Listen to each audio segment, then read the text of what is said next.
এটা তো আমরা কখনোই আভ্যন্তরীণ আলোচনা জানতে পারবো না, তবে একদিন আগে উনি চলে গেছেন, একদিন আগে তাকে হ্যাঁ। ডাকা হয়েছে এবং একদিন আগে তিনি হন্তে হন্তে হয়ে চলে গেছেন।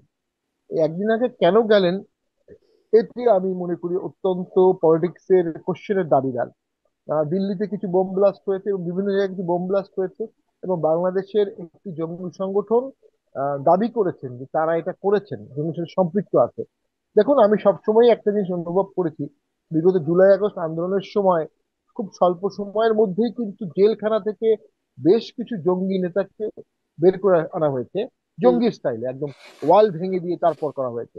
এবং গত এক বছর অনেক জঙ্গি নেতা জামিন পেয়েছে। অসংখ্য অস্ত্র লুট হয়েছে, এই অস্ত্রগুলো এখনো বাংলাদেশে আছে। এবং মাননীয় স্থানীয় সরকার অ্যাডভাইজার আসিফ সাহেব বলেছেন যে প্রয়োজনে তারা অস্ত্র হাতে নিতেন, অস্ত্রের ব্যবস্থা তাদের ছিল। সেই অস্ত্রগুলো কোথায় আছে? এখনো বাংলাদেশেই আছে। এগুলো থাকা অবস্থায় আপনি ভোট কিভাবে করবেন আমি জানি না, হুম। কিন্তু বাংলাদেশ একটা এক্সট্রিম ইনকিউবেটর অফ টেরোরিজম হতে পারে। এটা দরিদ্র দেশ, মুসলিম দেশ, হুম। পার্শ্ববর্তী দেশের বিরুদ্ধে একটা ক্ষোভ রাগ আছে। এখানে কাশ্মীর ইস্যুতে অনেকে আন্দোলিত হয়, গাজা ইস্যুতে আন্দোলিত হয়, কিন্তু বাড়ির পাশে ন্যায় বিচারটা কেউ করতে পারে না। আমাদের বাংলাদেশি কালচার এটা আছে। তাই যদি হয়ে থাকে, ভবিষ্যতে এখানে টেরোরিজমের একটা রিস্ক আছে। সেই রিস্কটা আমার মনে হয়, এটা আমি না জেনে বলছি, অজিত দোভাল সেই রিস্কটা জানিয়েছেন। এবং জি। এই ধরনের রিস্কের সবচেয়ে ভয় হলো এটা একটা প্রিএমটিভ স্ট্রাইকিং এর জাস্টিফিকেশন তৈরি করে। যে যে কারণে আমেরিকা সাদ্দামকে অ্যাটাক করেছিল, যে কারণে আমেরিকা আফগানিস্তানকে অ্যাটাক করেছিল, প্রিএমটিভ স্ট্রাইক ওই 111-এর হুম। বোম বাস্টের পরে তারা দুটো দেশ দখল করেছে। তো আমি মনে করি ভারত যেন প্রিএমটিভ স্ট্রাইকের কোনো জাস্টিফিকেশন না পায়। ওই যে জামাতের আমির সাহেব বলেছেন না, 50 লক্ষ বাঙালি মুসলিম তলোয়ার হাতে যুদ্ধ করবে, সত্য। 50 লক্ষ হুম। কেন, 2-3 কোটি করবে, নাইবে আমরাও আমির, করব। হ্যাঁ। না ভাই, আমরাও করব। যুদ্ধটা কি স্থলপথে হবে? যুদ্ধ তো আর এখন স্থলপথে হয় না, ড্রোন দিয়ে হয়, ক্ষেপণাস্ত্র দিয়ে হুম। হয়, মিসাইল দিয়ে হয়। তো আমরা হয়তো বুঝতেও পারবো না যুদ্ধ কোত্থেকে হচ্ছে। তো এইখানেই আমাদের সক্ষমতার প্রশ্নটা জানতে হবে। অবশ্যই জি। ভারতের সাথে, শেষ করে দিচ্ছি, হ্যাঁ। মর্যাদাপূর্ণ সমান সমান ভাবে সম্পর্ক রাখতে হবে। ভারত থেকে যদি আমাদের এখানে টেরোরিস্ট অ্যাটাকের ভয় থাকে, এটা ভারতকে জানাতে হবে। আমাদের এখান থেকে ভারতে যদি টেরোরিস্ট অ্যাটাকের ভয় থাকে, ভারত সেটা জানাবে। এবং হুম। সেটা সরকারকে কনসার্নটাকে রেইজ করে নিয়ে সমাধান করতে হবে। জি, অনেক ধন্যবাদ ব্যাসেস পাটোয়ারি। আপনি আনিস আলমগীর, আপনিও বলছিলেন যে আপনিও বলবেন নিরাপত্তা উপদেষ্টাদের মধ্যে কি আলোচনা হলো? সেই বিষয়টা কোনো পক্ষই কেন সেটি প্রকাশ করল না। জানা যাচ্ছে কিনা, আপনি সাংবাদিক হিসেবে খোঁজ খবর রাখেন, জানেন কিনা যে কি হলো, কি না, আলোচনা? এটা জানার কোনো কারণ ইয়ে আমরা তো পাচ্ছি না। আলোচনা হয়েছে সেটুকুই, তারা বাংলাদেশ, ইভেন ইন্ডিয়ান মিডিয়া এটাকে কোনো পাত্তা দেয় নাই, কারণ ইন্ডিয়ান মিডিয়া এটার কোনো খোঁজ দেয় নাই। কারণ ইন্ডিয়ান মিডিয়া যেটা ইউজ করেছে সেটা হচ্ছে বাংলাদেশ হাইকমিশন থেকে যে প্রেস রিলিজ দেওয়া হয়েছে, আলাপ হয়েছে, সেটা দেখা হয়েছে, আলাপ হয়েছে। এবং একটা ইনফরমেশন শুধু এখানে দেখতে পাচ্ছি, সেটা হচ্ছে যে অজিত ডোভালকে বাংলাদেশে আসার আমন্ত্রণ জানিয়েছে। তো বাংলাদেশে আসার আমন্ত্রণ, এগুলো তো কথার কথা। এবং এই দেশে গেলেন, আপনি বললেন যে আসার জন্য। শুধুমাত্র সিটি ব্যাংকে অ্যাকাউন্ট থাকলেই করতে পারবেন গুগল পে, তাই অ্যাকাউন্ট খুলুন আজই। দেখেন, অজিত দোভালের সাথে যে আমাদের খলিল সাহেবের যে সম্পর্ক, সেটা কমপ্লিট একটা ভারসাম্যহীন সম্পর্ক। এটা যে যখন ইয়েতে গেল, আপনার ব্যাংককে গিয়ে তার সাথে একদিন বৈঠক করলো, একটা ছবি তুললো, তারপরে চাপ বাড়িয়ে গেল যে অজিত দোভালের স্টেটাসে তার সাথে দিতে হবে, নতুবা সে তার সাথে আলাপ করবে কি করে। যে লোকটাকে আমরা আহ, নিরাপত্তা উপদেষ্টা বানালাম, সে কোনোদিন মন্ত্রী ছিল না, এমপি ছিল না, রাষ্ট্রদূত ছিল না।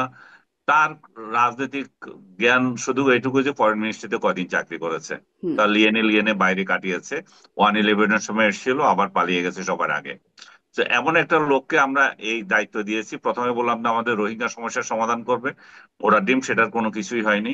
তারপর এখন ভারতের সাথে সে মানে সম্পর্ক উন্নয়নের জন্য চেষ্টা করবে। এবং এই যে শেখ হাসিনা যাচ্ছেন, শেখ হাসিনা ওইখানে আছেন, শেখ হাসিনাকে যাতে নিয়ে আসা হয়, এনসিপির তরফ থেকে দাবি করা হলো যে উনি যাতে আসতে নিয়ে আসেন। ওনার কি ক্যাপাসিটি আছে যে ভারতের মতো রাষ্ট্রের সঙ্গে পাল্লা দিয়ে তাদের, এবং এটা শেখ হাসিনাকে নিয়ে আসতে পারে? প্রথমত আমি আপনাকে যেটা বললাম, যে ভারত যে যুক্তি দেবে, ভারত প্রথমত দেখিয়ে দিয়েছে নোটেড। তারপরে হচ্ছে যে রাজনৈতিক মামলা, এটা শামীম চৌধুরী শামীম হায়দার এটা বললেন, হ্যাঁ, হ্যাঁ। পাটোয়ারি একই কথা বললেন যে এটা রাজনৈতিক মামলা হচ্ছে, কারণ মানবাধিকার এবং ন্যায় বিচারের প্রশ্ন আসছে, সেটা কি এখানে মেনটেন হয়েছে কিনা, আন্তর্জাতিক ভারসাম্যের যে বিষয়টা থাকে। শেখ হাসিনা বহু বছর ধরে একটা শক্তিশালী সম্পর্ক তাদের সাথে রেখে আসছে। তারা সেই 71 থেকে আওয়ামী লীগের সাথে তাদের সম্পর্ক। তাকে এত ঘনিষ্ঠ একটা সম্পর্কের একজন ব্যক্তিকে আপনি আহ, মানে হুট করে চাইলে না দিয়ে দেবে, সেটা তো হতে পারে না। এবং আদালতের আরেকটা যেটা আমি বলেছিলাম যে রাজনৈতিক আশ্রয় যদি উনি চেয়ে থাকেন তাহলে আরো ডিফিকাল্ট। সবচেয়ে বড় যে বিষয়টা হচ্ছে যে উনাকে দেওয়ার জন্য আন্তর্জাতিক ভাবেও তো কোনো চাপ ভারতের উপর কেউ রাখতে পারবে না। এখনো কোনো রাষ্ট্র কি বলেছে এই এই এই এই বিচারটা খুব সুষ্ঠু হয়েছে? সবার একই কথা যে এটা বাংলাদেশের অভ্যন্তরীণ ব্যাপার, এগুলাতে আমাদের কোনো চাপ নাই, আমাদের কোনো বিষয় না এটা। আপনি একটা রাষ্ট্র, আমি জানি না শারমিন আপনি দেখেছেন কিনা, কোনো রাষ্ট্র এভাবে বলেছে কিনা যে তাকে ভারত ফেরত দিতে হবে?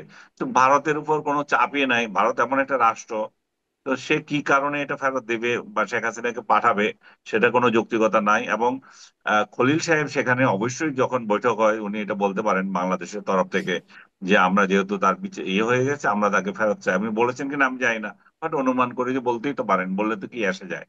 তো সেটা হয়তো উনি বলেছেন, কিন্তু ভারতের যে কনসার্ন সেটা একদম প্রকাশ্য ওদের মিডিয়াতে যেভাবে আসছে, সেটা হচ্ছে বাংলাদেশে ঘন ঘন পাকিস্তানি জেনারেলরা সফর করছে, বাংলাদেশে ঘন ঘন পাকিস্তানের মৌলবাদী নেতারা সফর করছে, এবং বাংলাদেশের সাথে ইন্ডিয়াতে যে বোম বাস্টিং হলো কয়েকদিন আগে, সেটার সাথেও তাদের মিডিয়া বাংলাদেশকে জড়াতে চাচ্ছে।